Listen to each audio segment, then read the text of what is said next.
Before you begin, remove the battery. Removal.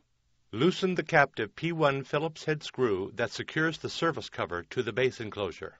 Slide the service cover toward the front of the notebook.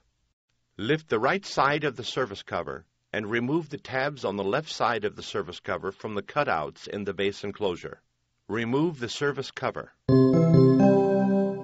Replacement. Tow the tabs on the left side of the service cover into the cutouts in the base enclosure. Align and lower the service cover into position on the base enclosure. Slide the service cover toward the rear of the notebook until it is properly seated. Tighten the captive P1 Phillips head screw that secures the service cover to the base enclosure.